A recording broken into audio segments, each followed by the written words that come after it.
Head of Digital Economy within the Department for Economy. Richard Corrigan, Chief Officer, Department for the Economy. Heath Harvey, Head of Local Economy. And in the back we have Lucas, who's here. He leads on competition law. Great, thank you. Ask Lucas to step forward when needed. Great, thank you for that. And just to clarify, this is obviously the Economic International Affairs Scrutiny Panel. We have these hearings every quarter with yourselves. And as we remarked earlier, they come around quickly. So welcome and thank you for making the time. We know you're all busy. We're going to start off the hearing looking at the theme related to the air display, but also we're going to look at other events that happen in Jersey and maybe what your involvement is with those and what the funding mechanisms and any grants are around that. So could you outline to us the current grant scheme for the air display funding as it currently stands? Yeah, so the air display has had approved and I assume received £40,000 of funding from the department. There is kind of no standing order, so to speak, for the grant. So the air display has to, like all events, to be honest, has to reapply every year for that grant. And this year, the base funding was 40,000, which had been the same last year and the year before. And in previous years, I had, because the air display came to us at the last minute, similar to this year, saying that they needed more. So last year they received an extra 20,000 on top. But this year, I had, because it's really difficult to deal with those last minute requests, so I'd made it very clear, look, here's your £40,000. Really pleased for the air display to go ahead, but we'd really like you to seek ways of raising funding yourselves. And that could be through commercial, whether it's plots for stalls, etc., or any other means. We obviously received kind of more, we received, and it was publicly known that we received requests late on for extra funding, but I really wanted to put that pressure to get the air display to raise its own funding too, and to their absolute credit, they did the crowdfunding, which proved to be extremely successful. And I did have a conversation with one of the organisers, not former Deputy Higgins, but somebody else. It was actually another former senator. And I had said to them in the week or so beforehand that, look, we will not let this display not go ahead, but please do carry on with your crowdfunding. And it proved that the crowdfunding worked. And so I had given an assurance that we would not let it fail. Do you know how much was raised through the crowdfunding? It was about £31,000. Okay. Can I ask, well, let's go maybe back one step. First of all, on balance, do you think the air display is a good thing for Jersey, certainly in terms of the economic offering and the tourist offering? So I've always personally been a fan of the air display, ever since I was a young child, and engaged with the air display as a young child and the excitement of the air display. So I've always had a fond place in my heart for it. I do think there's an element of modernisation that could be brought to bear around the air display. I think at the end of the day, I'm seeing very similar display now to what I was seeing. To be honest, even when I was that kind of 10-year-old child, it's not changed very much. And obviously the world of aviation does change constantly. And so I do think there's a role for modernisation, and that's really the kind of pressure that I was trying to bring to bear. And I think the crowdfunding was an innovative and modern way of raising funding for it, and that showed it. From the economic perspective and the tourist perspective, I know there have been various reports. I don't think there's been anything which is particularly recent, and I have to say that I am not entirely sold on the idea that it brings large amounts of visitors to the island. I think the air display is primarily viewed by and enjoyed by islanders. Yeah. Do you think there's an argument to say that it contributes to the offering when people are on island? So even if people are here, there's something for them to do. And definitely. Yeah. And this is what I mean. Sorry, I will say this is what I mean about the modernisation side. I think it has the potential to be an event which draws significant numbers of tourists to the island. But I think in order to do that, it needs to be marketed appropriately. And to market it, you have to have an event which really strikes a chord with people outside of Jersey. So I have lots of warm feelings towards the air display, but I'm an islander. That isn't going to sell any tickets to Jersey. What we really need is an air display which speaks to people from outside the island who have no prior knowledge of the air display, but see that and think that's a reason to come, or if they're already here, that's a really good thing that we can enjoy. Sorry. Yeah, I just thought I might add, just also to give some credit to the organiser, that they have sought for feedback on social media. They've got a survey, and I think that's a really positive thing. Definitely. One change that the Minister perhaps hasn't mentioned is that we don't see so much of the red arrows these days, and that's to do with the timing, but really would encourage people to give that feedback. It's really good to see that engagement. If I could also just add in, because I think it's interesting, I was asked to compare in the media before the air display, I was asked to compare the Battle of Flowers and the Battle of Britain. And I said, in many ways, that they're not comparable events, and I stand by that. But where they are comparable is they were both previously on a Thursday. The Jersey's historic day off. And one thing I would say is when it comes to modernisation is I do think there's a strong role, or I have a belief that actually the air display could well be a much better and bigger event were it to be held at the weekend rather than the middle of the week. Do you think there's an argument that says that, I mean, part of the tradition of it, the fact it hasn't changed, I think we used to call it the Battle of Britain when it was younger, the air display was a recreation of the 40s battle that took place.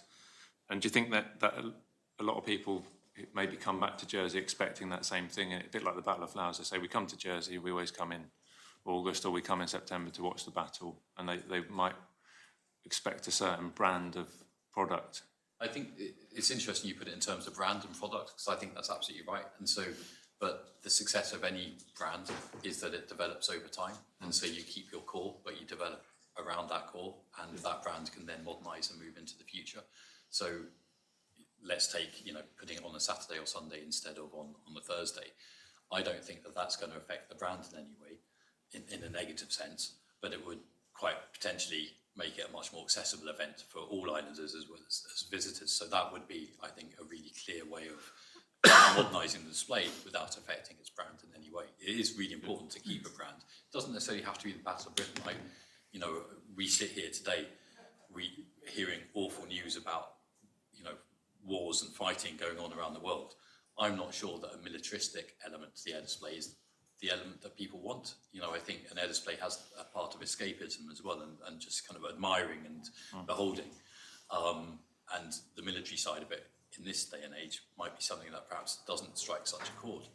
Whereas, modern aircraft, sustainably fueled aircraft, or, prototypes, that sort of thing, talking about the future rather than the past, I think could be, much more grabbing for islanders. That's a terrible word, but grab their attention, not just for islanders. And but I do want to say, as I said before, credit to the air display organisers. They did modernise in different areas, and I really look forward to talking to them about further modernisations and how they're going to take into the future. Can I just ask, do you envisage setting up any similar grant schemes for other events? You did mention, the affinity to the Battle of Flowers. But what about things like the Battle of Flowers, the boat show, music events, all of those sorts of things? They all get funding in different ways and from different parts. So we try to operate a very open door policy about events and events funding.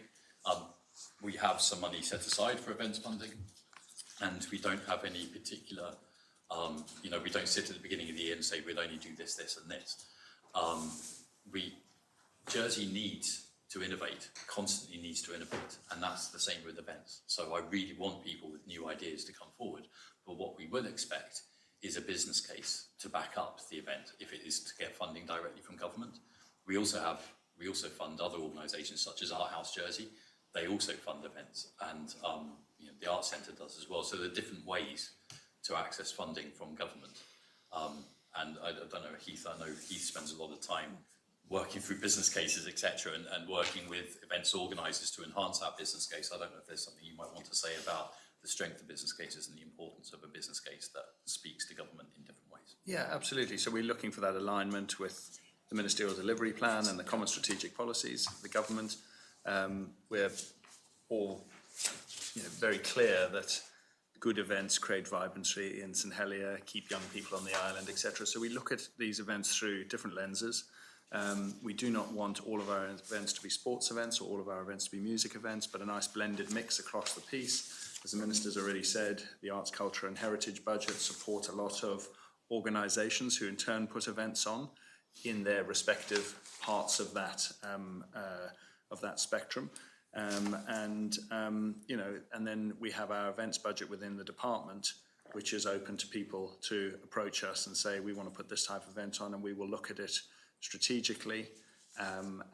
We ideally would like that budget to be, the budget request to be something that tapers year on year. So rather than getting bigger every year and the reliance on the department getting greater year on year, we want to help stand these events up. And what we're looking for at the outset is for them to be financially sustainable at a certain point, so that we, from a limited events pot, if somebody's grant is getting smaller year on year, it's freeing up budget for new events to approach the department and say, we want to put something else on. And we, instead of us saying at the start of the year, sorry, all of our budget is committed, we're able to say, well, actually, this event has a reducing budget this year, which is making budget available for new things to come along and be supported. So is that a message to the island and to interested parties about bringing forward new ideas, new kinds of event proposals, and trying to actually encourage diversity of the kind of events in the islands that you've historically supported? I couldn't have put it better myself. That's exactly right. One of the things that concerns me is that as an island we get stuck on particular events, and Chair, you mentioned tradition. So it's a traditional event we've got to keep supporting. And don't get me wrong, the Battle of Flowers is a really important event. The Battle of Britain has become a significant event, and I've got no problem continuing to support them. But we do need an ecosystem which encourages innovation. Otherwise, there is no chance for new thoughts and new ideas to come through. And one thing I'm absolutely committed to is we need an island where young people look at the island and say, I can have an interesting career here, I can have an interesting social life here. And that, in Jersey's case, because events don't require permanent foundations in terms of buildings, etc., events are a really important way for us to put on different events that speak to particularly young islanders and tell them, say, this is an exciting place that I can live. So you need that. You do need innovation. Sure. And if we're always just funding exactly the same events all the time, then there is no innovation. So we're trying to find a way to innovate. And in fairness, there has been diversity. We've got the skateboard sessions that have been, the surfing championships, Corn rides. Would you consider things like trade fairs or international sponsorship for events? I know, Minister, I've been speaking with you about particular interest that an island has got to develop an international programme around fashion and design and whatever. Is that the kind of things absolutely. We are agnostic, and I mean this because, as I say, it's not down to the Minister to have the ideas. And one of the things I love about economic development is the ideas come from the island and islanders.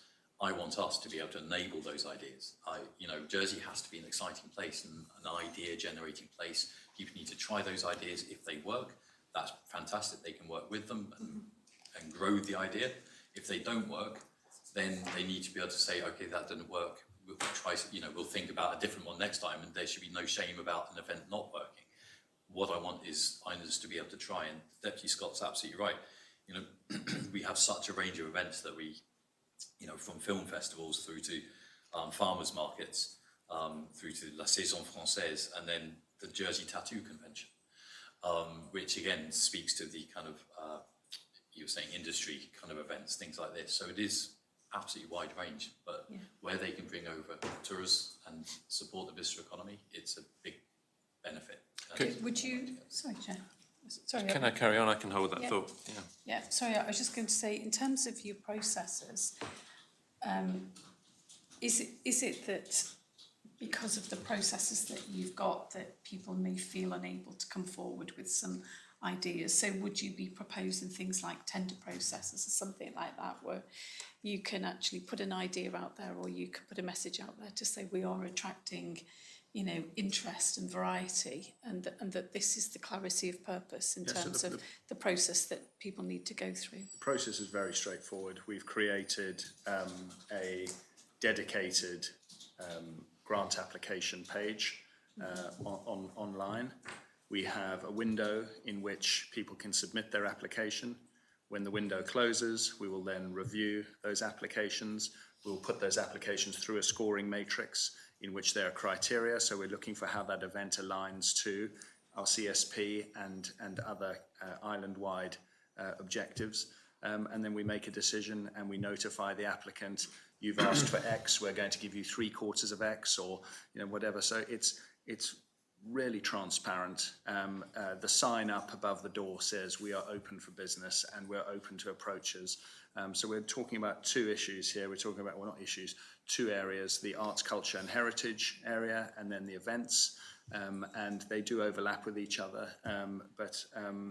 Just this month, we've launched a new dedicated public event grant application. So this is for non-music, and it replaces a more generic initial grants application form. So we're trying the whole time to demystify the process, make it simple for people who've got a good idea to bring it forward to the department, and we'll look at it objectively and strategically, and hopefully be spending taxpayers' money on good quality outcomes being driven from these events, rather than perhaps, whoever shouts loudest gets to access the pot. We want to be objective and look at a bunch of applications in a window and sift them in an intelligent and articulate way so that the best things get supported with the department's limited funding. Thank you. Can I ask about, just to give a counterpoint of view, I think whilst the crowdfunding might have been good from a point of view where it gives diversification of the funding mechanism, I couldn't help feeling that there was an element of, it seemed like desperation. So a layperson looking at the headlines saying, oh, the air display yet again we're not sure if it's going to go ahead this year, and they're now having to crowdfund for an event which people, I think, feel is in the calendar already and does bring in an element of tourism to the island. Do you accept that there's that perception sometimes about why is there uncertainty? We don't seem to get uncertainty about the Battle of Flowers necessarily going ahead, but There has been, I think, in the past around Battle of Flowers. There hasn't been recently, but again, we were presented with a very strong business case for the Battle of Flowers as to how they would develop. And we've seen, all of us have seen with our eyes how the Battle of Flowers has modernised in the last 2 years. And that in itself is breathing new life into the event. From the Battle of Britain, there are two sides. Obviously, I get lots of requests for funding in all sorts of different ways. One thing I do see is, I think it's really important that if you're holding an event, you have a budget and you spend within your budget. And so if you know that you're getting £40,000 from government, that should be in your budget. I don't think there can ever be an expectation that government will come in at the last minute because you've gone beyond your budget. This is what I mean about the air display also needing to look at other ways of raising funding through commercial, through tie-ups, etc., etc. The crowdfunding, if that had been started earlier, there would have been less of a sign of desperation, as you put it, Chair. The crowdfunding is genuinely a good idea. They could have been running that from much, much earlier in the year. I think it's really incumbent, and what I want to try to dissuade any events organisers from doing is thinking that last-minute requests put government into a position where they feel, by popular demand, they have to come up with the money. If you're running an event, it's like running a business. You have a budget, you're set with that budget, and you have to operate within that budget. If every event comes up with last-minute requests for funding, then the government's unable to, and we as a department are unable to manage our budgets appropriately. And also, you then have the issue of those who have managed their budgets appropriately being kind of receiving less because they're not shouting at the last minute. And so it's about trying to encourage a way of organising your event and knowing what the budget is. And enterprise is enterprise. An event is a form of enterprise, and it is incumbent on the organisers to think about different ways they can raise funding for their event. I don't think it's right just to rely on government. I think if you're a well-established event like the air display, like Battle of Flowers, there's no reason why now, Q4 of the preceding year, you shouldn't be in a strong place to submit a business plan for the following year's event, set a budget, set yourself sponsorship targets, other revenue targets, and come to government with a coherent plan as to the level of funding you would like government to put in to help the event go ahead. Yeah. So that's what we would hope to see, a sort of better organised events community that can come forward and present their events in a really compelling way, and they can get the funding support from government early rather than coming in at the end and saying we need emergency funding, otherwise it doesn't go ahead. Thank you. Just very quickly, can I ask someone to put the lights on? No, Because I'll Lucas can put them You're on. particularly in charge. Yeah. I'm normally the one who switched the lights off, but I think we don't want to be kept in the dark today. I'll pass over to Deputy Andrews. Thank you, Chair. Thank you, Minister, for being in attendance today. I just want to ask you, to begin with, how much support has been given to the creators of Bergerac, and what was the process that officers and yourself undertook in granting such financial support to them? So I'll start with the beginning about what the support was and we'll talk about the process. So I think that, again, because it's quite a complex method of support, so the total Government of Jersey commitment is £1.2 million, of which £450,000 is a grant. Okay. Of that funding, we are expecting £650,000 to be spent by the production company on island. Okay. And we are having those accounts audited independently. And I believe money is paid out after we receive those audited accounts. Okay. Not before. So when you say 450 is a grant, is the 750 remaining a loan then? No, it's not as simple as that, and I wish it were. It's much more complex than that, and it's possibly the sort of thing that would be better taken offline. But when you say, but a grant is given away, basically no strings attached. But if the 750 isn't a loan, is it? Do we get that back? I believe we are getting potential to get all of that 750 back, but not necessarily all of it. It depends on the performance of the production itself. And Bergerac TV series, I take it is on a TV channel that is not a mainstream TV channel that's accessible for all viewers.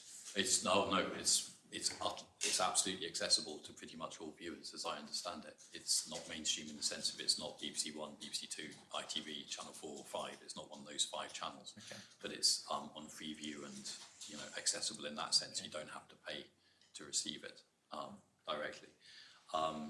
Interestingly, because that has been one of the concerns, and it was one of my concerns. This isn't going straight to BBC. The truth is, Bergerac has to prove its value in that respect, and I think we've already seen. So just this morning, BBC Breakfast featured a 5-minute segment on the reboot of Bergerac.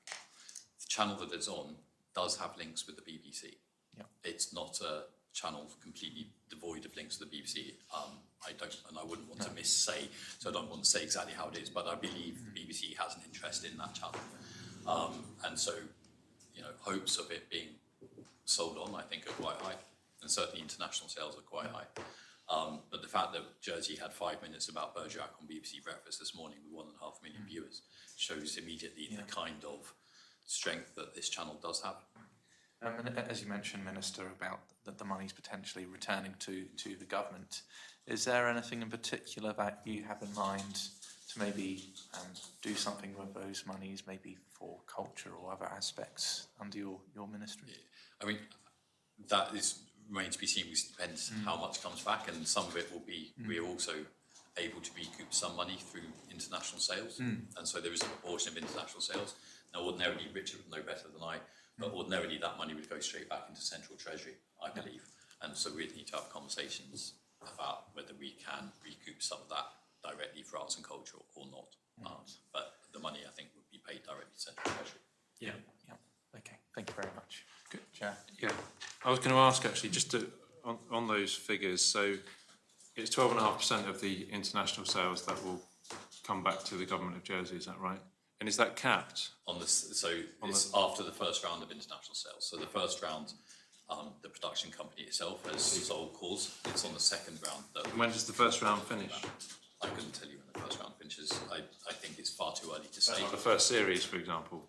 I think you'd need to speak to a TV producer who knows that international market. Yeah, so Much better than I do. It sounds like it's the reruns, so any reruns potentially, and we can ask about that. Okay, good. By the way, it looks like it's you. We've sent Peter a link to share with the panel to this morning's news. It was more like 10 minutes, I think, Minister. It shows the island off in fantastic light. So that's good. I think the positive side of the story is very well known. Just it might interest you that I came across a tourist a couple of weeks ago who specifically came over, a German tourist with his wife, because they'd seen the original Bergerac series and they wanted to come to Jersey. But I guess the question is for us to look at the economic value in hard terms, so the bottom line, what's being put in, what do we get back out, rather than just maybe the the good feeling or the anecdotal business that we get from it. So. Well, I think straight away a 5-minute or 10-minute piece on BBC has value financially. We haven't worked that out. I haven't sat down and worked out what that value is, but immediately you're seeing a return coming back. I think there's a great deal of public interest in this. So whilst there might be elements which are confidential, which you might be able to share with the panel, I think as much information as that you can put out in terms of what we've invested and what we'll get back would be appreciated. Do you think that's something you could do in due course? Yes, I certainly can, absolutely. Obviously, it is always difficult because there will be parts of the, I'm just trying to get more information about the, there'll be parts of the agreement which are not divulgeable. Yeah. You know what I mean? But basically, next year we'll be paying out £700,000. And then, so my department will be paying out £700,000 next year and then £300,000 the year after, with this Jersey putting in 100,000 in each of those years. Like you said, there's been a commitment to £650,000 spent on Ireland, so immediately by the production company. So immediately that 1.2 million that we're putting in, we're seeing £650,000 come straight back to the island's economy from that. So that leaves you with £550,000, kind of deficit, so to speak. We're training 4 local apprentices are being trained on the production. And I spoke to some of those local apprentices when they were over here, and they weren't just training on the Jersey part, they were training for the whole production. So those 4 apprentices have been, as I'm speaking to the person that I was, in different roles across the whole 14-week production in the UK and in Jersey, learning the skills, what it is to be in a major kind of TV production. Is there any thought being given to maybe the long-term synergy? So if I take the original Bergerac as an example, we know that John Nettles remained a friend of Jersey, and then when the Living Legend, for example, was still active, it was him who was narrating, I think, the main story of Jersey there. Has there been any thought about creating that kind of Bergerac Jersey experience which might in future generate added value to the island? We haven't thought about that, but that would be something perhaps worth thinking about. Okay. Good. I think we can carry on there. Thank you. Let's go on to question 6. So this is a different area, so we're going to talk about the competition law, if that's okay. So can you update the panel as to the progress of the amendments you're anticipating for the competition law?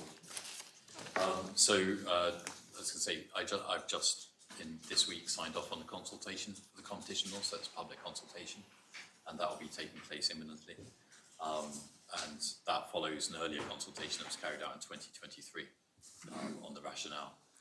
Of course, be more than happy to share that consultation paper with the panel, and officers will be happy to provide a briefing in the future.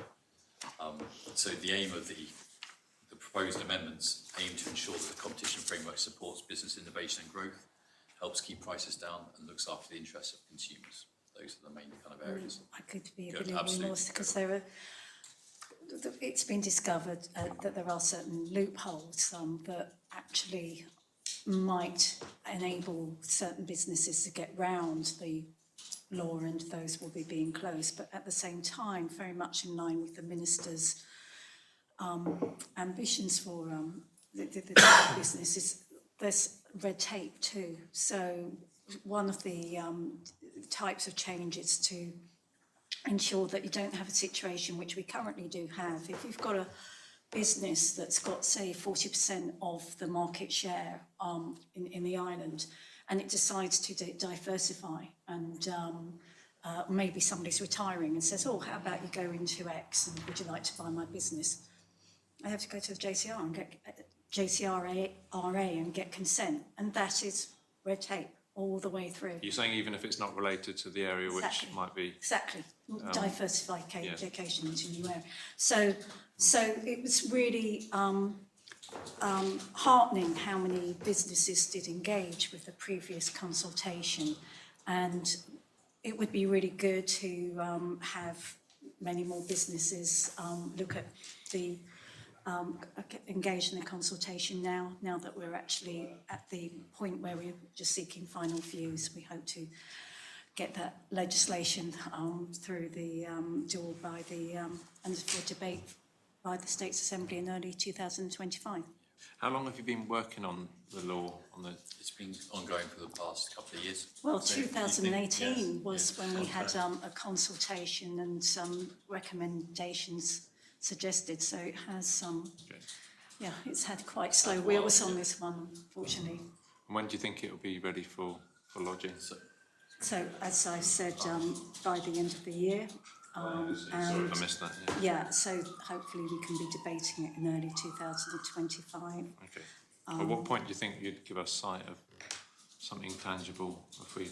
Oh, well, let's... The consultation document, I was going to see. Yes, thank you, Chair. We've shared the consultation paper with Peter earlier today, so that should land in your inboxes very shortly. In terms of the draft I'm talking about, when do you think... Draft law, it's with you as well, so once you've had a chance to review that, we are very happy to come back to you for a detailed briefing. Thank you. That's on the work list then. Thanks for that. Good. So the panel understands that the proposed changes will update the way that the JCRA can undertake market studies as well. Have you got anything to tell us about that area? Yeah, well, one of the things it does, it enables the minister to initiate a market study.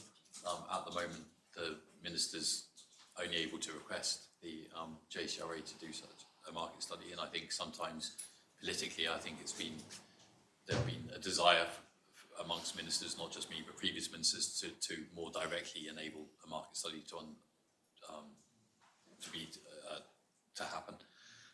It also gives the JCRA the power to compel information, whereas at the moment the JCRA can only request information from businesses that are subject of that market study, and I think that's really important as well, because it's definitely, in my view, a flaw in our current regime where JCRA may choose to do a market study into any sector, but then if businesses don't want to take part in that, they can choose not to take part in that, in which case obviously the effectiveness of the insights delivered by that market study are limited. So it enables the compelling of information.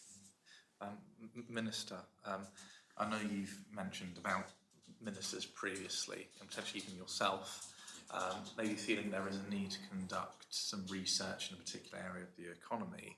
And I'd just like to know, was there any point in time that you would have liked to have seen research be conducted in a particular area of the economy, but due to the way how things are run, that obviously that could not take place? So I'll be frank, yes, and I'll tell you where in a sec. Obviously, when a minister is choosing to use the new powers, should the State Assembly accept it, the minister has to be cognizant of the capabilities and the workflow of the JCRA itself. So the minister has to consult with the JCRA as well to make sure it's something that they can undertake. And so what I'm about to say needs to be seen in that context as well. But I have been wishing to have a market study into the construction sector for quite some time now, counted in years from the point when I was a chair of the Scrutiny panel as well, so going back some years. And for various reasons, often due to workload and things like this, it's not been possible for the JCRA to undertake that. And they now have started that, so I'm very pleased. But that particular example gave me the insight, which made me realise that I think perhaps the minister does need some power to be able to have a stronger conversation with the JCRA about undertaking certain market studies. Is there anything from your perspective? No, I think now I'm speaking, yes, I suppose. Just the changes that we're proposing are cognizant of the need for the regulatory authority to stay independent, but then, as you may appreciate, sometimes, the political kind of element is such that so you've got many people who are saying, really, really, you need to have this looked into. And so it's useful to have that ministerial influence to that extent. So hopefully, well, we're looking forward to the panel reviewing it and letting us know what you think, basically. Okay, thank you. No, we will.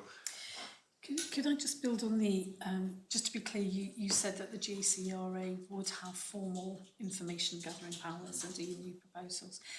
Are you able to outline what protections that will include in order to ensure that there is sufficient protection of some of the confidential or commercially sensitive information that will emerge from this? I'll ask Lucas to come in on this. Obviously, the JCRA Right, yes. always acts in a way which maintains confidentiality. I was going to say it's covered, but Lucas will probably... exactly, Lucas. Thank you, that's a really important question which we were aware of. And in the Competition Jersey Law 2005, there are general provisions on the protection of business and confidential information, and such protections will equally apply in the context of a market study, so businesses will be able to indicate that certain types of information, whilst the JCRA can compel that information, should not feature in the public report.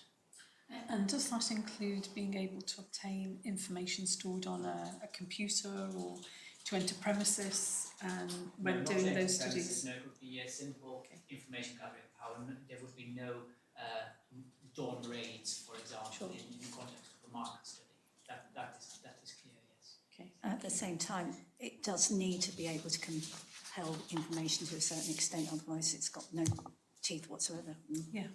So we would expect to see some definition of what compelling information is. Yes, and that's where scrutiny is useful because...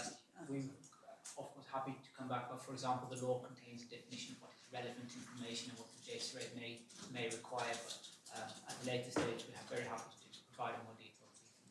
Thank you, Luke. Could you, Minister, tell us what will be remedial actions that will be undertaken following any market study? But that would always depend on the market study, and they could be wide and varied without having a particular market study in front of me. It's really difficult to say. It's really difficult. Do you envisage that you will have a role in terms of ensuring actions are undertaken? Should they be recommended? Well, yes, and we already do. So I think of the freight review that was undertaken, freight and logistics review. The JCRA came out with recommendations around that, such as having a freight corridor between the harbour and Rue des Freight. That was an action that government, facilitated by the infrastructure department, has undertaken to do. So there's no question we already do have a role in taking forward recommendations. It's not, because recommendations could be almost anything, it's unlikely that all the recommendations would always fall to government. They may fall to industry bodies, they may fall to particular businesses, but there's no question in my mind now under the existing regime and going forward, government will always have the potential to play a role in undertaking recommendations and doing work to ensure that the JCRA's findings are acted upon. Thank you. Thanks very much. Just to say that the Minister will be obliged to respond to their report. That's part of the law. Thank you. Thank you. Yep, reasonable. Can we carry on? Yes, I would indeed. Minister, I note that obviously the Jersey Competition Regulatory Authority is an independent body itself, but obviously it's accountable to you as Minister. And then we've got, say, the Jersey Financial Services Commission as well. Yeah. So do you think there are maybe one too many bodies in that respect, and maybe could it be a case of they would be amalgamated perhaps potentially one day? Or? So, interesting question. I do start from the perspective of it's not the numbers that matter, it's the functions that matter. Yeah. And so the question is, what functions do we want undertaken by any given set of bodies? And then what is the best way to divide those functions up? Are there commonalities which mean that some should fit in one and not in another? Interestingly, on the example of the Financial Services Commission and the Competition Regulator, I think they probably do sit best apart and not together. The Competition Regulator has a much wider remit, across the whole economy rather than just financial services. But also, financial services is very much the regulator of those particular laws which pertain to financial services. The JCRA is a completely different set of laws and also works in a very different way. So my sense would be that those two are best kept apart. But I am always open to the ideas of bringing bodies together, whether they're regulatory or other bodies. And, you know, I think government should always be testing, are the functions that we want to be carried out being carried out in the most efficient way and most effective way possible, you know, from a cost effectiveness perspective. You know, I think it's difficult because we do say regulators must be independent, and actually to some extent I think that the changes to the statistics law show this. A regulator has to be independent, but they are accountable to the minister, whatever area they're regulating. They're also operating within the island and the body politic of the island. And so I think the important thing is that the minister doesn't interfere with the operations of that regulator, but the minister always has to be able to ask questions about the effectiveness, about the spending of money, about the way about the way that regulatory body is operating at a high level. You know, what mustn't happen is me as minister going in and saying, oh, by the way, I don't think you properly looked at this business, you know, here, that's wrong, and the regulator has to stand away from that. Sorry, the minister has to stand away from that and let the regulator do their work unfettered. I think though that the minister would he would encourage increased productivity as much as possible. So things like having regulatory authorities and arm's length organisations consider things like shared premises and that sort of thing, which could help productivity. I'm sure he would welcome. Can I ask a question that's related to mergers? So, taking it in a slightly different direction, but one of the perhaps more notable mergers that's happened in terms of public interest in 2022 is that of the Jersey Evening Post and Bailiwick Express, which did need to get approval from the JCRA. So now we've got a situation where those two entities are owned by the existing shareholders of Bailiwick Express. Now, there are clearly interests in that which are above commercial interests, and elsewhere that would be dealt with, I think, by a different regulator. It would probably go to Ofcom, I'd have thought. So, first of all, is that an area of interest for you, Minister, in terms of whether control of the media and who has a big market share, potentially a monopoly in certain areas of the media, is more than just something that would necessarily be dealt with by a competition regulator? I think it's a really good example of, you know, the competition regulator has a particular remit. It is looking at competition, that is its primary remit. And I have asked, and I do believe the law does seek a way to expand that a little bit so it can look beyond pure competition. And I think the media is a really good example because I'm an absolute believer in the freedom of the media. I think healthy and diverse media is vital to any society. And, you know, I hope in my dealings with the media, and journalists may be listening and may disagree, but I hope they don't. I genuinely seek to engage. I think they've got an absolute right to be able to engage with their politicians, the island's politicians, and I support. And do you think too much of a monopoly in certain areas? Do you think there's a potential risk? There are definitely potential risks around monopolisation in the media, but what I would say is that, and I absolutely don't want to comment on the example you've given of the Jersey Evening Post and Bailiwick Express, because I'm not in a position to comment except as an islander, not as a politician. But hypothetically, please. But you definitely don't want to seek monopolisation of media. But monopolisation of media can come in different ways. So, you know, I would argue, this is going to be very politically controversial, that the UK has, in terms of newspapers, there's a wide variety of newspapers. But actually, the majority of those newspapers come from a very similar political viewpoint. And so I would argue that there's a certain amount of monopolisation of the UK media because so many come from the same or very similar political viewpoint, and other political viewpoints don't have the same airing. Whereas in Jersey? I think you've got to point out that the JCRA looks at this, it actually promotes competition as much as is possible, but it's also got to look at sustainability. You know, if there's a danger you won't have a service at all, then it is better to have a monopoly. So they do examine that particular side of things. And if you're a small jurisdiction with just 100,000 people, and you've got, you know, only a certain number of people subscribing to a newspaper, and there's a danger of it failing whilst advertising can be expanded, might sustain it, then you might say it's better to have a situation where those two outlets merge than to have nothing because they just can't No, I survive. get that. But I'm not sure if that's the case that was being put to them. I suppose what I'm asking, and we can come into actually talking about monopolies, so I think that's an area we do want to ask about as well, is that first of all, will the new legislation take account of that area about the media, or do you think that's an area which we might need to look at to safeguard the true independence of the media from perhaps monopolies or from commercial interests? So this legislation doesn't specifically speak to the media. Right. So in that sense, no. I think it absolutely would be something worthy of scrutiny's thinking. There's no question in my mind. I think, I've lived all my life in Jersey effectively.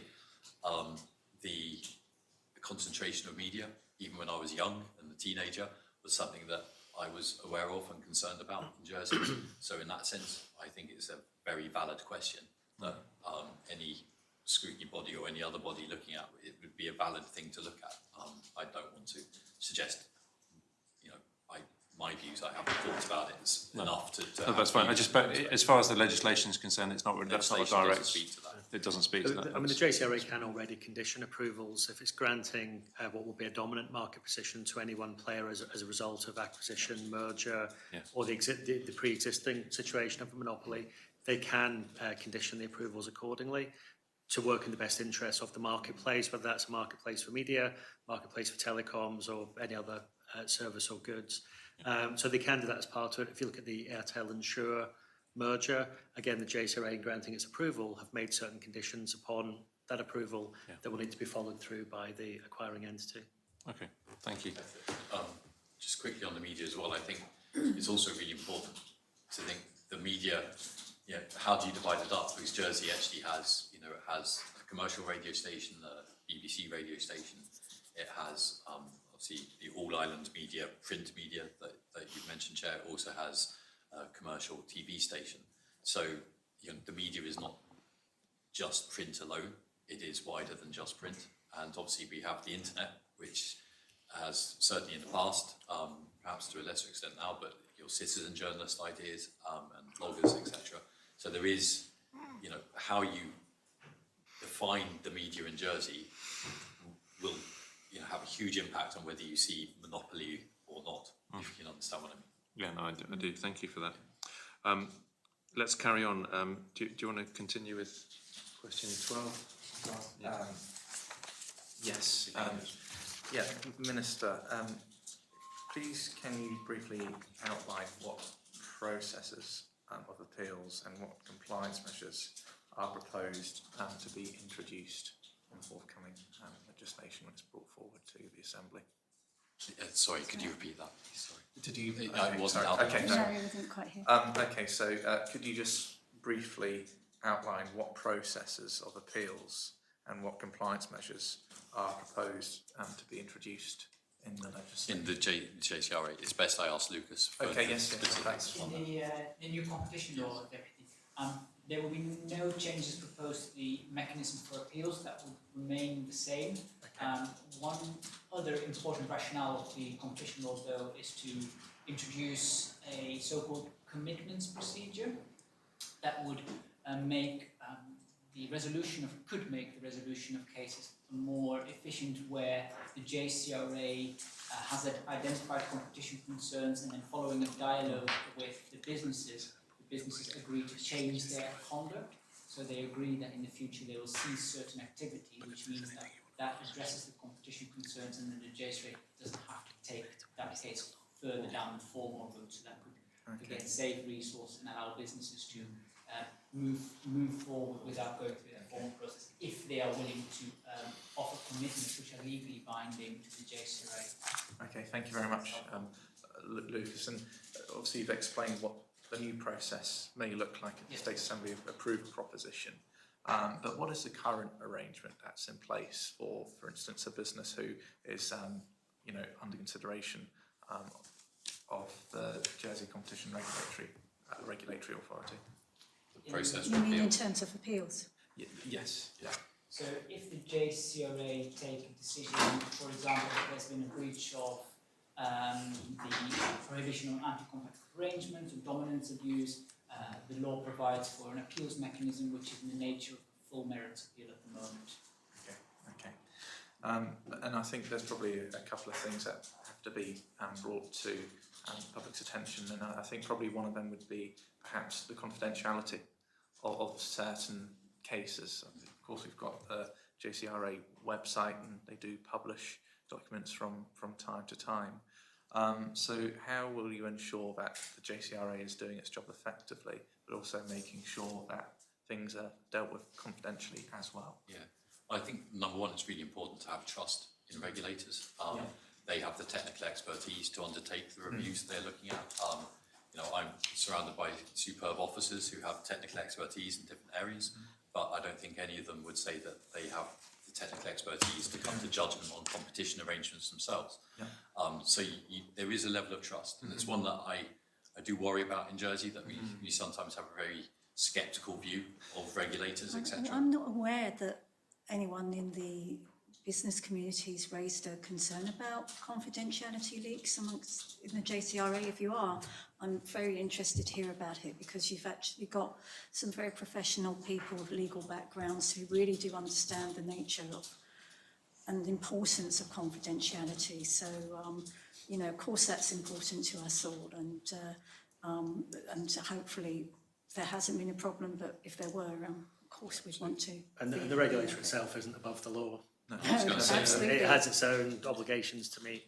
And I believe the existing law speaks to the importance of confidentiality. Yeah. And currently just existing in the law, say if somebody's unhappy, for instance, with a conclusion with the JCRA, is there an opportunity maybe to speak to yourself as Minister before things may be potentially taken? There is, but I would say is that the JCRA has a board, and that would be the place to raise it in the first instance. Yeah. It'd be to go to the JCRA's board, because it has a non-executive board and then an executive. And so the first place would be to raise it with the non-executive directors and the chair. Yeah. They would, I've no doubt, look at that very seriously. There is then, if it's a matter of confidentiality, there's also then the data protection regulator, the information commissioner. They have a role in there as well. Yeah. So you have these functions which are specifically there for these sorts of things. Of course, you can speak to the minister. But as minister, I would almost certainly have to direct you to the board or the Office of the Information Commissioner. Yes. And has there been any point in time where, say, the JCRA have maybe approached you to say that there's something that's going on and we want to inform you about it, and we want to hold a meeting about this particular case? Or has that not happened as yet? I don't believe that's happened. I can't recall a time where the regulators specifically come to me with, we're concerned about this particular behaviour. I think it's been more about the JCRA would launch its own investigation directly itself, but I can't think of any particular time.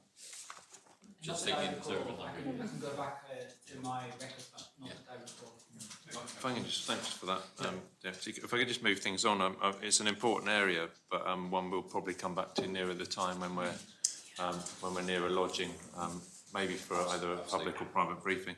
The last thing I will ask on this, though, is that Deputy Scott raised the area of monopolies versus competition, and we're all mindful of that. We're a small island, and that although competition is ideal in many cases, it's not always possible. Are there any areas where you think we're likely to see a gravitation towards monopolies, or are there areas where current monopolies or quasi-monopolies exist that you'd like to see more competition in? It's a fairly broad question, but... No, it's a really interesting question. It's one, so I think, actually look at the ferry tender. In a sense, we're creating a monopoly there by offering an exclusive contract to the winner of that tender process. We've seen, actually sticking with transport, we've seen freight. It's not quite at the monopoly stage, but it's got a very large dominant player in the freight market. Hence, the JCRA has looked into that area as well. Obviously, lots of areas such as the existing monopolies that we all know about and we work with in everyday life, electricity, water, and so on, are those infrastructure monopolies, which I feel have to stay as monopolies in the island. I think it would not serve the island well to, for instance, break up the electricity company into a retail and a wholesale part. I don't think we'd get much in terms of winning out of that. And I refer you to the panel's supply chain review report that was published earlier this year, in which you referred to the extent to which there's been analysis at government level of that as a policy issue. It may be something to be explored. One of the, that's absolutely right, one of the, I put something out online just on social media a while ago, and one of the interesting facts of the island economy recently has actually been, rather than monopoly, the exact opposite, is the island is now dominated since 2013 by single person enterprises. Before 2013, the majority of enterprises in the island had 2 or more employees. Since 2013, it's been, and it's still, you know, single person enterprises is on a line like this, whereas 2 or more enterprises is flat. And so what you have there is almost the exact opposite of monopolies. Lots and lots of very, very small enterprises engaging in different areas, you know, from construction to, I was one of those, you know, in public relations and copywriting, I was one of those single person enterprises. So across the board, you've got a huge amount of fragmentation. Yeah. And as Deputy Scott mentioned earlier, I speak about the desire to improve productivity. And one of the ways enterprises can improve productivity is coalescing together. So sharing the marketing burden, sharing the payroll burden, you know, things like this. And Mergers isn't a dirty word. mergers is not a dirty Generally, word, it's so just I when would it's- argue that I think Jersey yeah. could do with a bit more consolidation at the moment. That may well help productivity. So let's segue into the ferry tender then, given that you mentioned it earlier. And it is very much a monopoly on both routes. So I suppose just to contextualise, we had a scenario in the past where there was competition on the southern route. Certainly there was car Enough to competition, remember. and there's still an element of foot passenger, but that's on a different route. I mean, let's just follow that through. Do you think that hypothetically there is room for competition in the ferry market, either on part or part of the route or all of it? So if we're talking about routes, for argument's sake, you know, Portsmouth, Jersey, Guernsey, St Malo, Jersey, Guernsey, if we're talking about it from those perspectives, my own belief is that I don't think there is. And the reason I say that is because of past experience of trying to have competition on those routes. We've had, in my lifetime that I remember, we've had 2 instances where we've had competition, particularly on the southern route. Have we ever had competition on the northern route? I don't know that we have. I don't think we have. You're right. Business has been set up and... I mean, I would put it to you that one argument that I've heard is that the reason that the southern competition failed is because they only had the southern, so whoever was awarded the contract for north and south could effectively cross-subsidise, so they make the money on the northern route and run a cheaper service and undercut the competitor on the southern route. I think there are a couple of things that are, I mean, it's interesting. So, be careful what I say. I think you'll find that what sustains the northern route, particularly, actually all our ferry services, is freight, rather than passengers. And as we know, the southern route, despite my best efforts to date so far, is not a particularly freight-bearing route, so it relies entirely on passengers. At the moment, I'm still hope that we will be able to encourage freight from the south, but from the north, it is the freight. And again, if you were to then split the freight market into 2 separate ferry providers, so for argument's sake, 50% on each ferry, I think you'll find it becomes a very difficult situation to maintain a profitable route. But what if we had new routes? What if we started thinking about not just north and south, but east as well?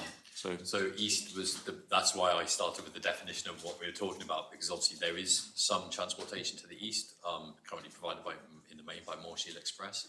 The numbers on there aren't large. I mean, and I have already been approached by both La Manche with Morel Express, but also other providers or people who would like to set up services to Normandy and into Ireland. And what I'm keen to do is not approach this from a piecemeal fashion of Kirsten's got a business, he'd like to do Jersey Sark, let's say. Deputy Scott has a business, she'd like to do Guernsey Sark, and have just different businesses. I'm trying to bring us all together, Jersey, Guernsey, La Manche, and those people who would like to set up services, to say we need to solve this in the round. We need a picture with regard to inter-island and La Manche services, and that should also ideally include Alderney. because the islands have become separated from each other due to, I would say, a decrease in the quality, and by quality I mean frequency, regularity of inter-island services. It's not possible to get to Alderney from Jersey directly anymore. But equally, we've seen that tail off in the La Manche side of it as well. It's one of the reasons why we really wanted to keep day trippers with their carte d'identité being able to come to the island. I think it would be difficult to sustain those eastern links if we were to lose the carte d'identité access to Jersey. I think you'd see passenger numbers fall to below minimum viable levels. Okay. We probably won't, although it's an interesting area, probably slightly outside the remit to talk about carte d'identité, although there is an economic I was side. going to say there's significant. The reason I'm so strongly behind wanting to keep it is there's a significant economic impact from using that. I think it's something that I think would be well put to the Home Affairs Minister, and because I think there are different viewpoints about what the powers are for Jersey to legislate in this area, and what the appetite is. I think the viewpoint is quite clear. The question is, what appetite does Jersey have to stand its ground?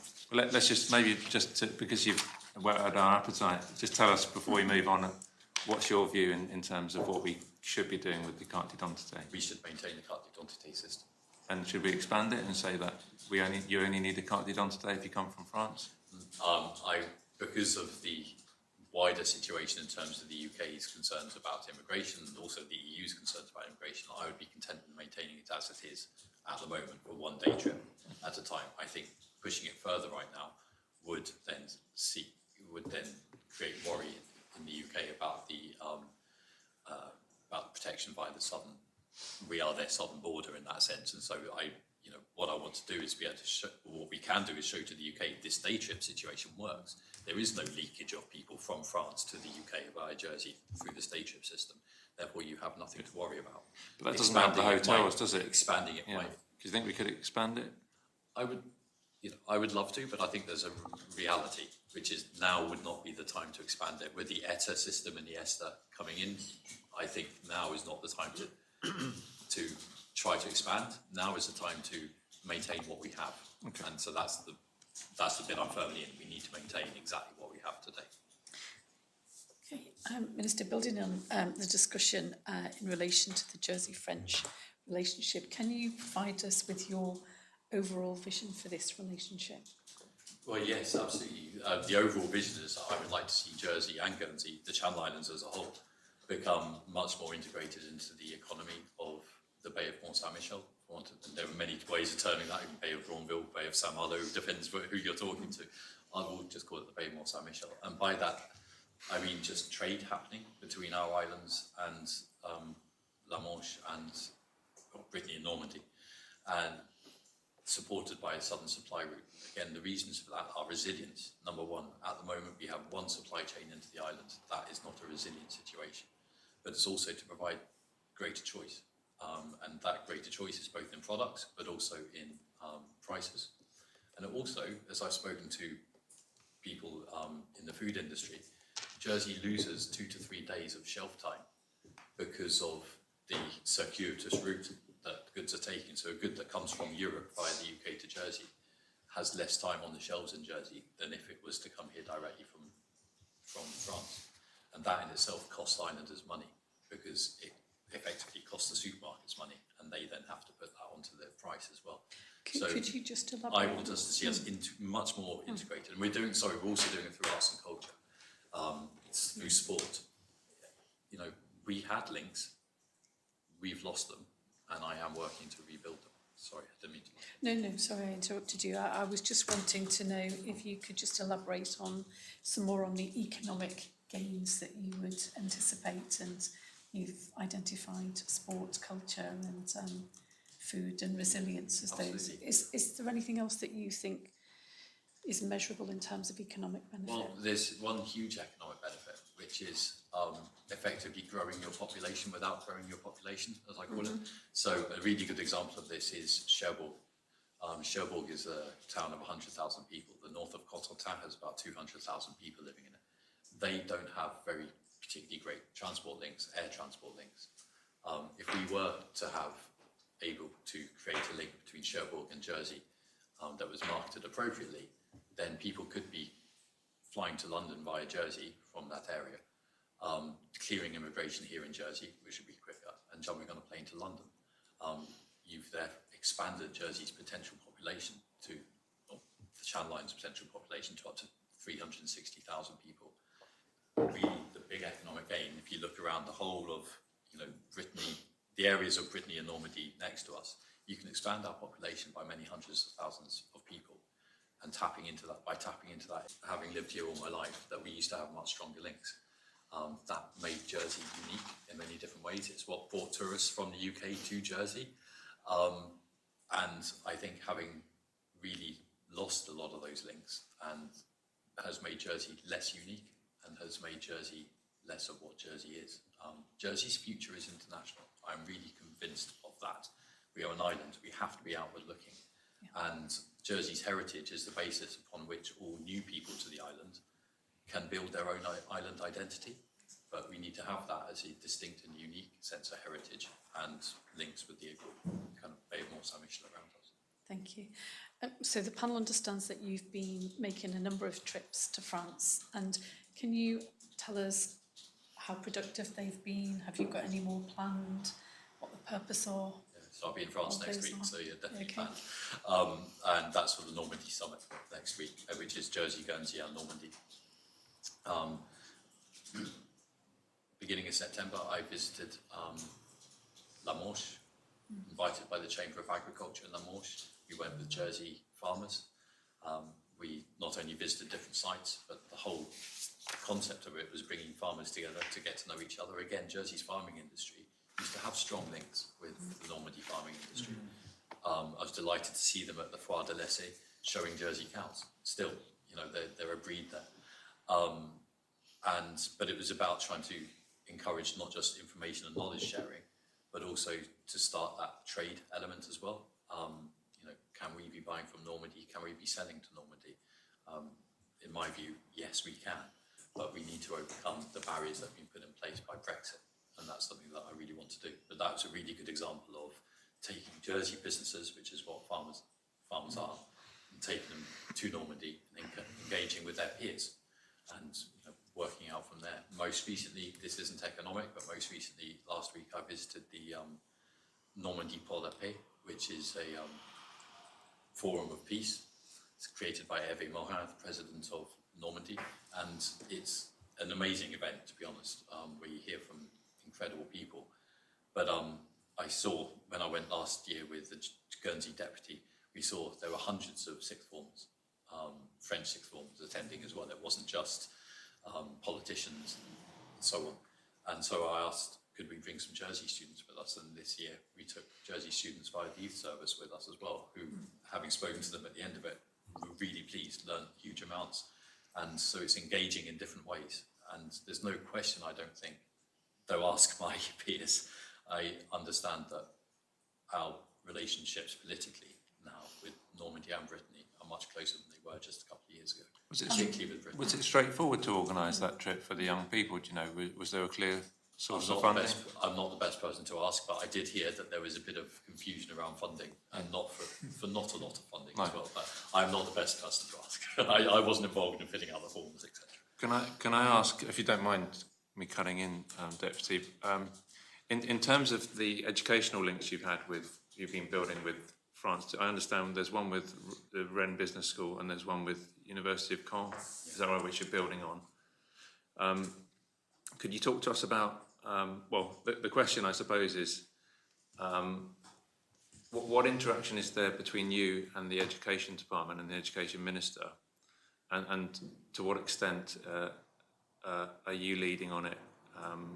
And do you have the support and blessing of your other ministerial colleagues to take that work forward? I would like there to be more interaction with the Education Department on this, but I was pleased in response to a question in the States from yourself that the Education Minister said that he was happy with the Rennes Business School partnership and would like himself to see it promoted. So I was really pleased with that, because yes, what we have done is set up a memorandum of understanding with Rennes Business School. Now the question is, why Rennes Business School? Rennes Business School features in the Financial Times Index of best business schools, both global and European, constantly. It's a constant feature in their list, so we know it's a good quality business school. But most importantly, it teaches in English. 100% is in English. It's not English as an option. English is the language of Wren Business School. And so from a Jersey perspective, you don't have to speak French to go to Wren Business School. You can do your studies in English. It's international. There are, I believe, 90 nationalities being taught at Wren Business School. So it opens islanders up to the rest of the world. And on top of that, the fees are very similar to the fees of universities in the UK. I think it's about in terms of 9,900 euros a year. So I think you're preaching to the choir here, certainly from my perspective. But in terms of the practical next steps for Jersey students, that is presumably something that needs to be led by the education department. Does, yes. So is that going to happen? Some of it has happened, but I think we need to try to ensure that that momentum is maintained. So, Wren Business School has come over to careers and spoken to sixth formers in Jersey, to promote itself. And higher education. And higher education, exactly. But I know, we had talks. Ultimately, a partnership like that could extend all the way to Wren Business School setting up something in Jersey. Yeah. And I should quickly add, it's not just, and this is a pitch really, it's not just for undergraduates. Wren Business School does executive training, master MBAs, and so Jersey businesses or business people in Jersey who are seeking an MBA can do that through Wren Business School as well. Now, I'm sorry if I've had to reshuffle some questions, but I do need to get back to the critical question of the ferry tender. Yes. So can you remind us how many companies are currently tendering for that? What's interesting is that my notes tell me to be very circumspect about that, but I know in the media they've spoken about it entirely. So, you know what? To make sure I don't say... I feel like there's 3, but is that right? That's the kind of number that I've heard, yes. Is it a secret? It's one of those things. I was going to pass over to Richard, so he will make sure I don't say it wrong. Three companies tendered for the services, and we're now at a more advanced stage of procurement. Yeah. So, and also something that's happened in the meantime is that Brittany Ferries have bought a share. Is that right, in Condor Ferries, or they've enhanced their share? So we've been told that they've grown their shareholding in Condor Ferries to 51%. Okay, and Brittany Ferries weren't a separate tender. Do we know who the tenderers are? Are you able to tell us? That's the bit I don't think I'd be able to say. Okay, that's fine. Well, I mean, we presume one of them is the I existing. think the picture you have in your head is likely correct. And the company that's been testing its vessels, I think it's DF. Tell us the name of that. DFDS. I get confused with EFDS. And EFDS. DFDS. Delta. I get confused with the armchair people, but it's not that. I hope not. And Comfortable seats there. Yeah. okay. And is that is that related to a tender by them, or is it related to them to someone testing their boats? I do not. Sorry, I'm just going to pass to Richard purely because I want to make sure that I don't say anything wrong. Yeah, so we have 2 things going on at the moment. We have obviously a tender process for the new long-term contract. We also have to keep an eye on contingency arrangements so that throughout the procurement process, at no point is there any endangerment to the island supply chain. The panel's done work on supply chain resilience. It's absolutely critical that we ensure the supply chain isn't disrupted, whatever the decision, so that when ministers get to receiving a procurement recommendation from officers, they can make an unfettered decision, away from other factors. So today's trialling of the Seven Sisters vessel by DFDS is at our request, not at the request of DFDS as an operator, and is part of us ensuring contingency in the island supply chain. That's good to know. Thank you. Because I'm not sure if that's necessarily wasn't understood by me. So. Yeah, no, thank you for clarifying. I appreciate that, but I don't believe we'd been asked at any point to fine. explain it. So. Okay. Could I just ask of course, a question, Chair, about so there's also an item on the news about Condor not taking any bookings after March next year. Yeah. Is that a decision that they've taken commercially, or is that something that is part of the procurement Condor's contract for services to the islands expires on the 27th of March 2025, so they can't sell tickets beyond that date because they don't have the mandate to run services beyond that period. So once a new award of contract is granted, whoever that operator is will then be looking to quickly get a summer schedule up there and available for bookings. And what message might you give to islanders as to the time frame as to when they will be able to know when contract's been awarded? And So we expect to make substantive progress on the award of contract during the course of October. And then there's a work-up period for the operator to ensure that they can then get the bookings and the website all updated and get the timetable on sale.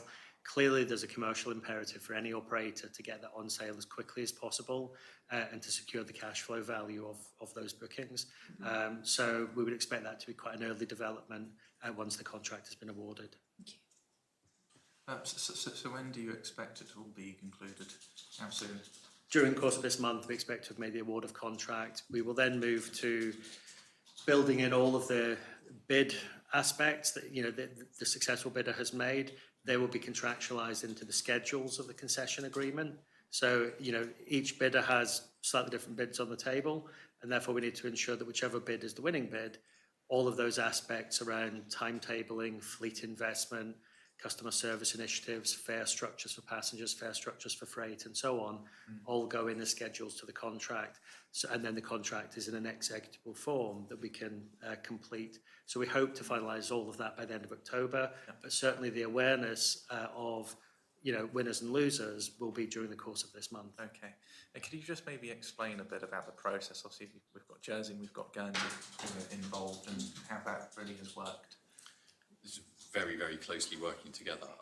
To be honest, I will say, a couple of weeks ago, the final bidders were working, all the final bidders, I should say, were working with a team from Jersey and Guernsey, the combined team from Jersey and Guernsey, to work through their kind of final tender submissions so they could put in their final tender submissions. And that's entirely Jersey and Guernsey, sheet by jar, working together. Okay. And sorry, who's your counterpart in Guernsey? Neil Inder. Neil Linder, okay. Deputy Inder, I should say. Okay, Sorry, deputy, Neil yeah. Inder. Okay. We've had someone contact us and they raised a potential area of concern. They've said that Guernsey loaned the current operator Condor Ferries £25 million so that they could purchase the Islander. If you know, that's correct. And they've highlighted a potential conflict there, saying that if Guernsey are involved in the tendering process, they might have an interest to make sure that Condor are awarded. I presume that's what the inference is, to make sure they're awarded the contract. Yes, I mean, it's in terms of any arrangements that the States of Guernsey has over the purchase of the Islander purchase that took place last year. Even that's bound up in secrecy in Guernsey because it was done under the Civil Contingencies Authority, I recall. So we certainly have no line of sight to that. I think all I can say from an officer perspective, and the Minister can comment on your counterpart in Guernsey, is that at no point have we had any indications that that's a factor in the way that the procurement process has either been commissioned or carried out to this stage. So we're confident that the award of contract will be made to the best, the strongest bidder for the Channel Islands, irrespective of other factors such as joint ownership of a vessel. Yeah, I was going to say, it is really hard because I can't speak for another parliament, can't speak for another government. But as Richard said, that has not, and I don't think we see that as being a factor that affects the award of tender. Yeah. could I just ask as well, in terms of the duration of the contract? It's 15 years. We've set up to 15 years, recognising that a new RoPax vessels are something similar to the vessel that was trialled earlier today. You're looking at £110 million or so for one of those. So if you're needing to retonnage, and the Condor fleet is an ageing fleet, so it needs significant investment over the life of the new contract. For the successful company to go and get the necessary financing around that, they want the security of tenure of a longer term contract. If one of the tenderers had come up with a very old fleet and therefore very little by way of new investment being made in the services, we certainly wouldn't be anywhere near considering a 15-year contract. So it's very much about the quality of the offer that was on the table, and a compelling offer with investment in the service, investment in the fleet, will get a contract towards that 15-year window. But yeah, so it's not set at a 15-year contract. The length of contract to the successful bidder will be shaped partly by their need to invest. Thank you. And just in terms of the contract issue, is there a break clause in that 15-year period, and when will it be? So there's not a formal break clause in the contract, either from our side or as requested at this stage from the bidders. But there are various other grounds to terminate the contract at various points. So in the event of persistent non-performance, if the investment doesn't materialise as it should do during the life of the contract, there's an escalation process of penalties right the way through ultimately to termination of the contract. Thank you. Thank you. Thank you. We could ask you a lot more about relations with France, but we'll save that for another time. I'm mindful of the fact we're towards the end of our meeting. If we were to run over by 5 or 10 minutes, would that be a problem? That's fine. Yeah, is that all right for us? I think it is. But we'll try not to keep you too long. So let's turn to the cyber defence law now, if that's all right. Similar to the competition law, it's something we may need to come back to if you're happy with that. But I think we can start to make some headway with it. So I'll just pass over to Deputy Andrews. Yes, Minister, I'd be grateful. I was going to say Deputy Scott. Deputy Scott, if you could just provide us with an update in terms of where you are at with the cyber defence Jersey law. So it's currently being amended. That's after its second period of consultation, and that again received lots of feedback, 50 written responses, 10 public briefings with 93 participants, and 72 private briefings with interested stakeholders. And I'd like to thank them because I cannot overemphasise how important cybersecurity is to the way in which we move forward as a community. In terms of increasing productivity, we are looking to the digital support that we get, but it needs to be kept secure. And there's a culture change that this law is basically spearheading.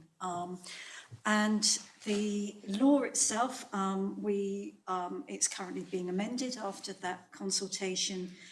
We anticipate that it's going to be lodged by the end of the year. Some changes have you seen the previous draft law? Sorry, yes, you have. So you can, amendments will be made to the definitions of cyber, the title of the Cyber Security Commissioner, because we were calling him the Chief Officer, which was a bit confusing. And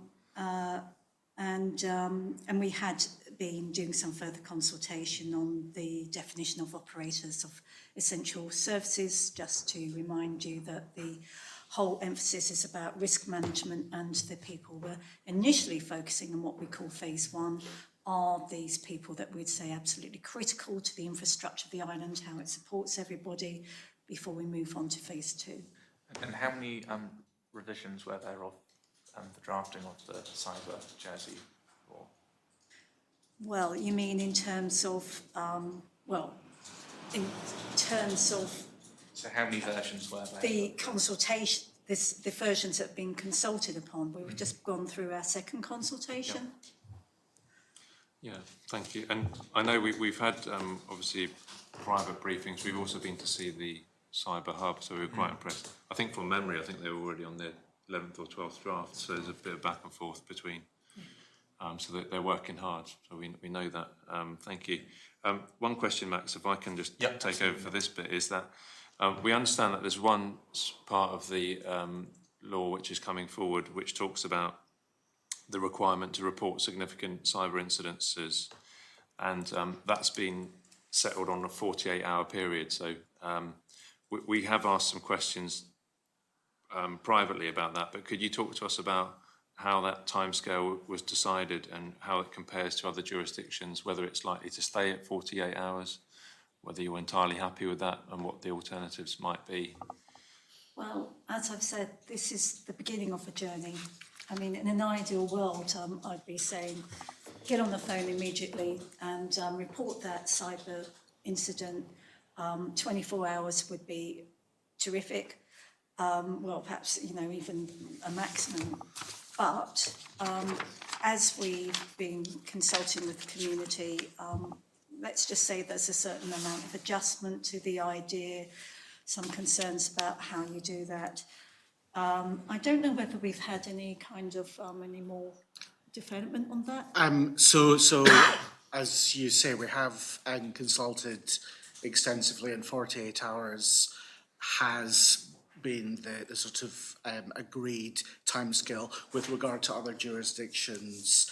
The UK is 72 hours, Australia is 12 hours, India is 6 hours. Though I should say the UK are also consulting on 48 hours. So it's been part of a very broad and engaged discussion with key stakeholders. Which provides, consistency, of course, with some of these operations that are here that are connected to UK head offices.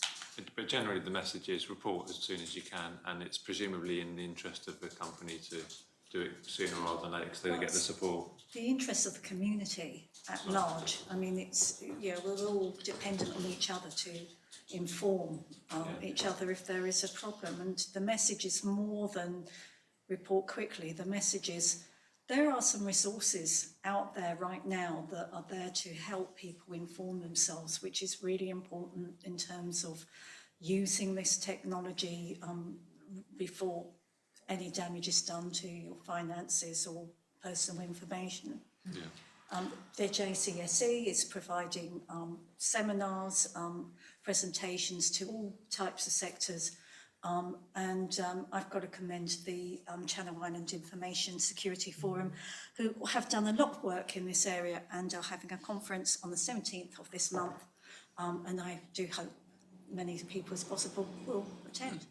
Absolutely right. I think, I agree. I think 48 hours is very much where we are in terms of the adjustment to a new regime. I agree with Deputy Scott that I would personally prefer to see it become 24 hours over time. Yeah.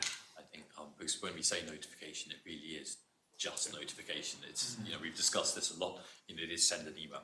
Saying, At this point, we're trying to just have people realise that the JCSE is even there. Would you be resistant to an amendment in that regard to lower it? Purely because of what's come out of consultation, yes. Because I think you have to go with I think you're bringing in new regulation. You don't want to scare people away and make them feel like. What are the arguments? What are the arguments for a longer period? With the UK, so you've got many banking operations here that are centrally operated and are working to that timetable. Guidelines, yeah. Okay, thank you. And are there any other sectors or businesses that currently not envisaged to be included as operators or essential services, but which may be included later on? Well, phase 2, which will come into play after the law is brought in, and does contemplate that we look at other businesses that are important to the economy. There have been discussions going on in the finance industry in terms of that because we have $1 trillion industry there.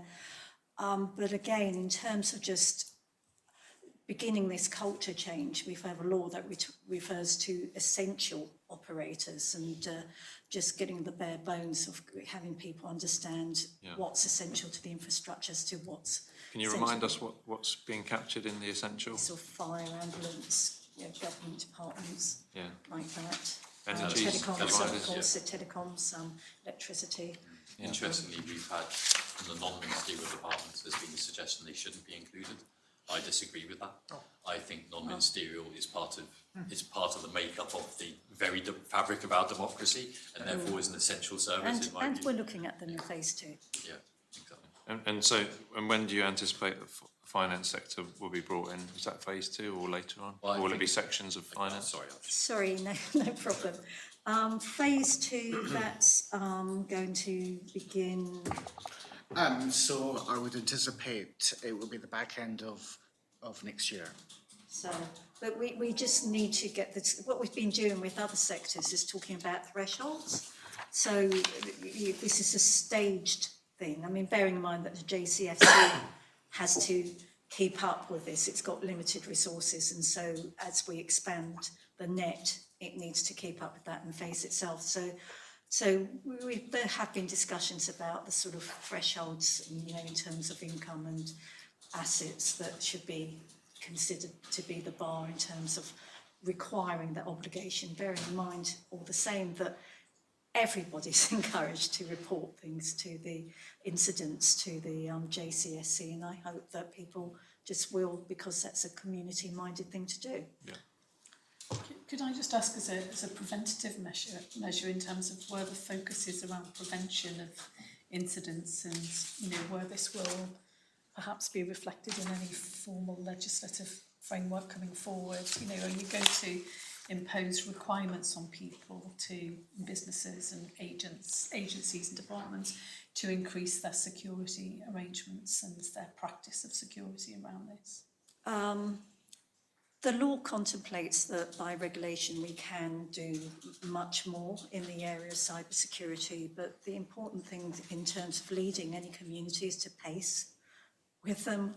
So it's not to create a whole avalanche of regulation for them to digest and comply with. So somewhere down the line, yes, that's possible, but for now we have got this obligation about reporting. There is a huge education piece. I mean, you were talking about prevention. Yes, that's included in education, but in terms of the JCSE, when people report to it, it's actually we're talking about things that can spread, and it's about containing that. And some point in the future, there could even be that capacity for an agency to actually physically remove viruses from individual computers. Now, we're not legally structured to enable that, but I think that will be something for the community to think about down the line. Should we be allowing that? You know, should we be allowing people to continue on that basis? But, you know, as I say, we're kind of just having to get people thinking about this whole need to keep the system secure and how you do that and why we need to do that. And I very much hope that the panel will support us in that objective. Thank you. Thank you. I think we'll wrap it up, but just one last question, and we can come back to this nearer the time when it's been lodged, and when, you know, we'll do a if we need to, we'll do it. We've been briefed on it already, but we will do some scrutiny. I'm sure we'll issue a comments paper. Could you explain maybe why you think it's fallen to this ministry rather than necessarily perhaps to Home Affairs? Because there is an element, of course, about security and defence and criminality in it. So, do you think you're the natural home for it, and how does that? It's a good question. I've never actually thought about it. It's one of those that this was on my desk when I took over the ministry. I didn't really think about it further. It is a business enabling element. It is an economic enabling piece of legislation and protecting. So in that sense, I think it fits quite happily with us. Yeah. As a department, we also have things like the telecoms law as part of our department, and obviously the whole digital economy side, which Mark represents. So I think in that sense, it does sit easily with us, but I think it is incumbent on us to speak to the Home Affairs Department and Minister to make sure that they're cited and understand as well. But I given the rest of the remit around telecoms and digital, this fits easily within our department. Yeah. Any comments from where would it fit elsewhere? Is it normal for it to fit in this kind of portfolio? As the Minister says, this is part of the broader digital economy mix. So we've been working very hard in the department on developing a strategy, an action plan for digital economy, and cyber is absolutely central to that thinking. I think in the UK it would have been, I don't know what it's called today, but DCMS, Department of Culture, Media and Sport. So so it's broadly similar. Broadly similar. Yeah. I think as well. I think with something like this, where you're putting regulation potentially onto business at the moment, it's not onerous, but it could theoretically become. I think it's really important that the department taking this through has really good relationships with business, and that's something we do have. I think otherwise it becomes very easy to look at it just from the perspective of protect everything, no matter what the cost, and you end up with a piece of legislation which is too cumbersome. You know, look at today's paper in one sense. You don't want to end up in the perspective where business is feeling trapped through the regulation that we've created. And so in the sense that we definitely seek to balance the importance of regulation with the importance of actually being able to do business, I think we're well placed. And it's the other reason for having these phases, because as we said, things like fire, ambulance, medical services, that's part of this definition of operating essential operators. And the consultation has very much extended to them. As we move on into other areas, then we can kind of specialised target around them, and the economy is quite a big part of that, or probably a huge part of that. Good, thank you. Any questions from my colleagues? No. Have you got any final thoughts or remarks for us on any of these areas or others? Not at the moment, other than to thank you, and obviously just thinking back to the events side of it, it's like I'm really pleased with where the events industry is at the moment. I know there's work on legislation that we're doing, but it feels to me like there's a lot happening on the events side in Jersey, and so from from Jersey International Air Display, I'm delighted that they were able to go ahead, that they were able to do that and pulled off a good display. But it's one of a whole mix of events in Jersey. The Festival of Words at the moment is bringing people to the island. I get really excited about the events side of things. I think it's really boosting Jersey in many different ways. Yeah, no, And we welcome very much your review and questions on the competition amendments and on the cybersecurity law. Scrutiny has a lot of value in that. Well, yeah. First of all, thank you for keeping us busy, because certainly we've been doing a lot of work, and it's all been interesting and diverse.